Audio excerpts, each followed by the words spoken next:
La loyauté est souvent présentée comme une vertu.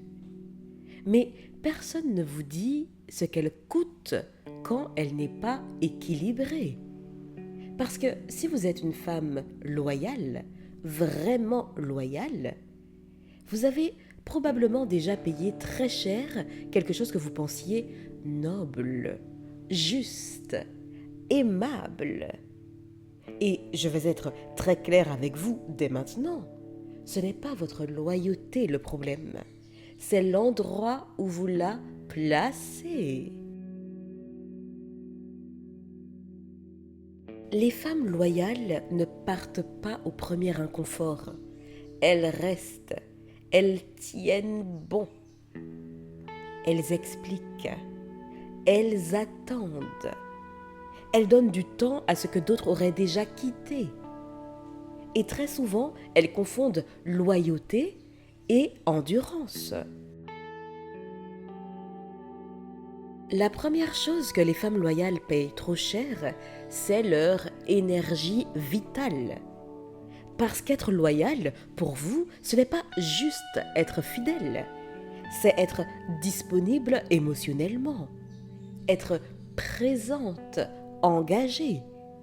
Vous êtes là quand l'autre doute, quand l'autre va mal, quand l'autre traverse une tempête. Mais, cher ami, qui est là pour vous quand vous êtes épuisé? Beaucoup de femmes loyales tombent dans une fatigue qu'elles n'arrivent pas à expliquer.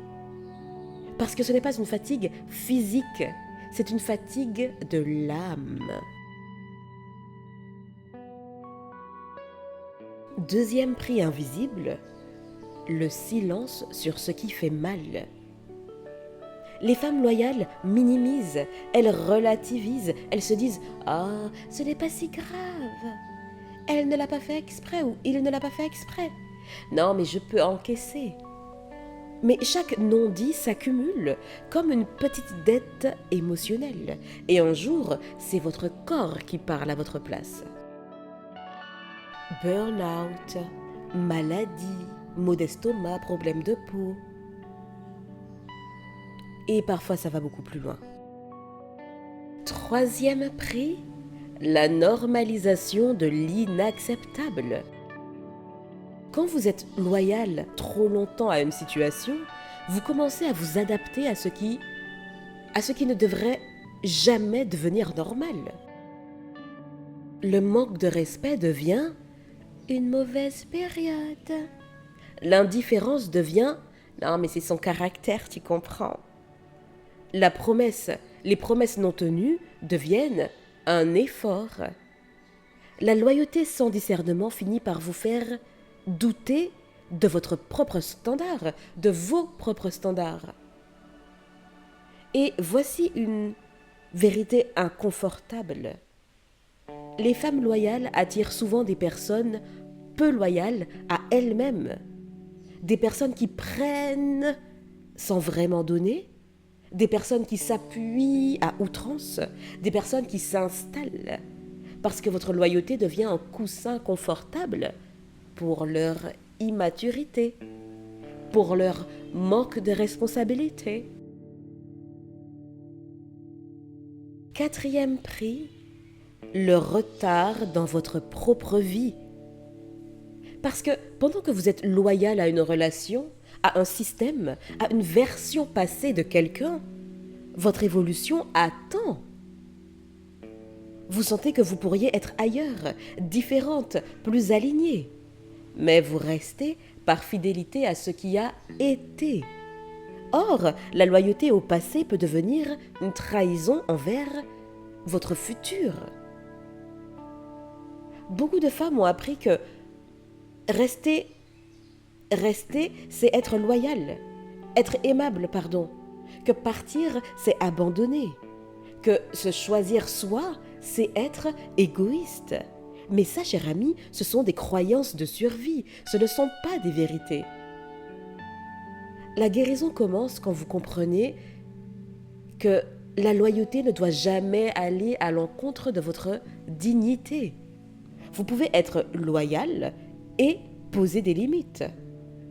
Être loyal et partir. Être loyal et changer. La vraie loyauté commence envers vous-même. Vous m'avez entendu? La vraie loyauté commence envers vous-même. Voici un repère simple. Si rester vous demande de vous faire plus petite, plus silencieuse, plus dure avec vous-même, ce n'est plus de la loyauté. Là, on est clairement dans l'abandon de soi.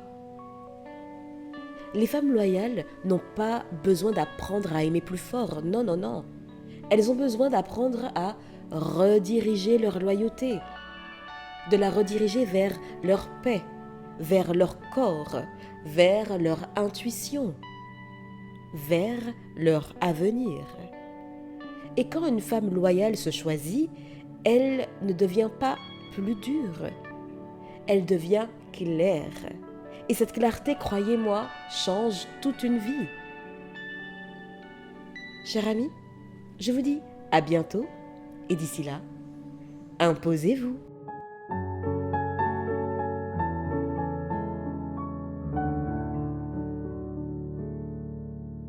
Ah oui.